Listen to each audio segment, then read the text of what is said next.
দর্শক, breaking news. Shakib Khan BPL এসে চমকে দিলেন অসাধারণ ডিজাইনে ঢাকার নতুন সাজ। দর্শক, খবরের বিস্তারিত জানুন পুরো প্রতিবেদনে। ঢাকার নতুন মালিক সাকিব।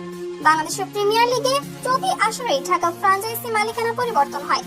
গত কয়েক আসরের ধারাবাহিকতায় এবারও তাই হলো। ঢাকা ফ্র্যাঞ্চাইজির নতুন মালিক চিত্রনায়ক সাকিব খানের কোম্পানি রিমার্ক হারল্যান্ড। প্রসাধনী এবং হোম কেয়ার পণ্যের প্রতিষ্ঠান রিমার্ক হারল্যান্ডের পরিচালক বাংলা সিনেমার সুপারস্টার সাকিব খান। রূপালী পর্দার জগৎ থেকে এবার তিনি নাম লিখিয়েছেন ক্রিকেট আঙ্গনে। বিপিএল এর 11তম ঢাকার আসর নিয়ে ক্রিকেট প্রেমীদের মধ্যে বিরাজ করছে উন্মাদনা। সাকিব খানের দলের সমর্থকরাই অধীর আগ্রহে আছে দলের অধিনায়ক কে হবেন এবং জার্সি কেমন হবে তা নিয়ে কৌতূহল সমর্থকদের মধ্যে। আর আজ বৃহস্পতিবার সাকিব খান চমকে দিয়ে ঢাকা দলের জার্সি প্রকাশ্যে এনেছেন, যা অসাধারণ ডিজাইনে কালো এবং হলুদ সাদা রঙে ডিজাইন করা, যা দেখতেই ভিন্ন রকম।